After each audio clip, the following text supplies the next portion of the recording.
हमें इस चैप्टर को पढ़ना है तो हमें कुछ बेसिक चीज़ों को समझना होगा। जैसे कि क्या आपको पता है नेचुरल नंबर्स क्या होते हैं? तो नेचुरल नंबर्स वो नंबर्स होते हैं जिन्हें हम काउंटिंग के लिए इस्तेमाल करते हैं। All counting numbers are called natural number.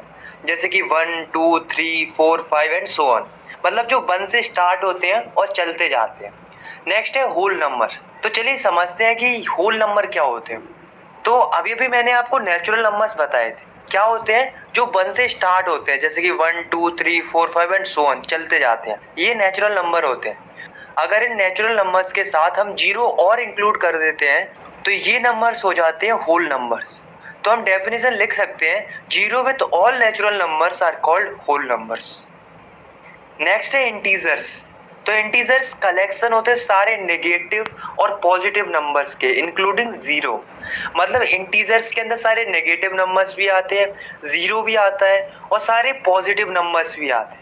तो हम लिख सकते हैं the collection of all positive and negative numbers including zero are called integers. अब गाइस यहाँ से हमारा बहुत ही इंपॉर्टेंट पोर्शन शुरू होता है, तो आपको बहुत ही ध्यान से देखना है। Now we talk about rational numbers.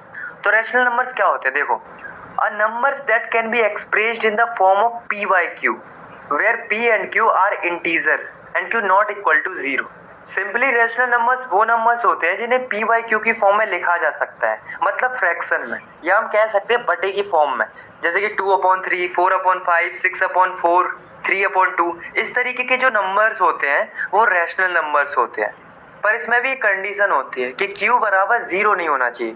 मतलब किसी भी संख्या के डिनोमिनेटर में 0 नहीं होना चाहिए। अगर होगा तो वो रैशनल नंबर भी नहीं होगा, क्योंकि वो नॉन डिफाइंड रहते हैं। नेक्स्ट है इर्रेशनल नंबर्स। इर्रेशनल नंबर्स वो नंबर्स होते हैं जिन्हें p by q की फॉर्म में एक्सप्रेस नहीं कर सकते, जैसे कि √5, √3, √7 एक्सेट्रा। अब गाइस हमको दो चीजें और पढ़ना है, यूक्लिड डिवीजन लेमा और यूक्लिड डिवीजन एल्गोरिथम। उसके बाद हम एक्सरसाइज 1.1 को सॉल्व करेंगे। तो सबसे पहले हम देखते हैं कि यूक्लिड डिवीजन लेमा क्या होता है। जैसे कि हम कोई भी डिवाइड करते हैं, जैसे मान लो अगर मैं डिवाइड करता हूँ 2 का 9 में, तो 2 4 कितना होता है 8। उसके बाद हम इसको माइनस करेंगे, कितना बचेगा 1। अब आप देखो, तो जिससे हम डिवाइड देते हैं उसको हम कहते हैं डिवाइजर, और जिसको डिवाइड करते हैं उसको हम कहते हैं डिविडेंड। डिवाइड करने के बाद जो आंसर आता है उसे हम कहते हैं क्वोशिएंट, और जो आखिरी में शेष बचता है उसे हम कहते हैं रिमाइंडर। इतना है समझ में? All right. अब देखो यूक्लिड डिवीजन लेमा क्या कहता है कि अगर हम डिवाइजर में मल्टीप्लाई करते हैं क्वोशिएंट का और प्लस करते हैं रिमाइंडर को, तो ये किसके बराबर होता है? ये बराबर होता है डिविडेंड के। और क्या कहता है? और ये कहता है कि जो रिमाइंडर होता है वो या तो 0 होता है या 0 से बड़ा होता है, बट ऑलवेज छोटा होता है डिवाइजर से। यही होता है यूक्लिड डिवीजन लेमा। बट आप लोग कहोगे कि हमारी बुक में तो कुछ और दिया है। हमारी बुक में दिया है a = bq + r where r is greater than equal to 0 and always less than 2b। तो ये कुछ नहीं है, एक्चुअली में सेम ही है, बस इन्होंने इन्हें अलग अलग वेरिएबल से डिनोट कर दिया। जैसे कि डिविडेंड को इन्होंने a बोल दिया, डिवाइजर को b बोल दिया, रिमाइंडर को r बोल दिया। सिमिलरली इधर भी यही किया है, तो कंफ्यूज नहीं होना है, यूक्लिड डिवीजन लेमा एक्चुअली में यही है। नेक्स्ट है यूक्लिड डिवीजन एल्गोरिथम। तो ये क्या होता है? ये एक ऐसा एल्गोरिथम होता है जिसकी मदद से हम डिवीजन करके एचसीएफ निकाल सकते हैं। कैसे निकाल सकते हैं? देखो, जैसे मान लो दो नंबर है 4052 और 12576। इन दोनों का हमें हाईएस्ट कॉमन फैक्टर निकालना है, यानी कि एचसीएफ निकालना है।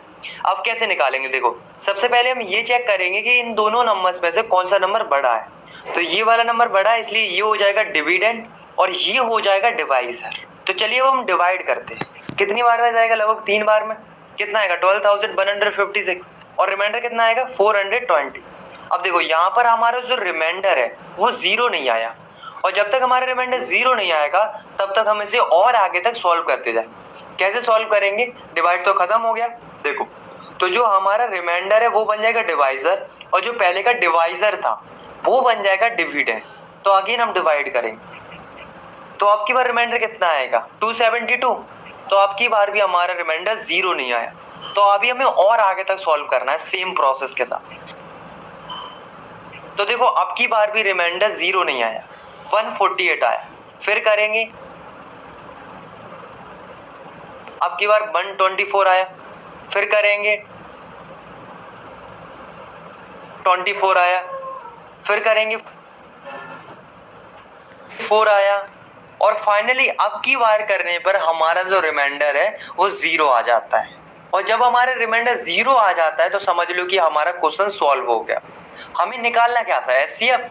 तो जो हमारा फाइनल डिवाइजर था, मतलब जिसकी मदद से हमारा रिमाइंडर 0 आया, वही डिवाइजर होगा हमारा एचसीएफ, यानी कि हाईएस्ट कॉमन फैक्टर। तो आई होप आप लोग समझ गए होंगे कि यूक्लिड डिवीजन एल्गोरिथम का इस्तेमाल करके कैसे हम एचसीएफ निकाल सकते हैं। नेक्स्ट वीडियो से हम एक्सरसाइज 1.1 को स्टार्ट करेंगे। नेक्स्ट वीडियो देखने के लिए आप यहाँ पर क्लिक कर सकते हैं। मिलते हैं नेक्स्ट वीडियो में, तब तक के लिए टेक केयर, बाय बाय।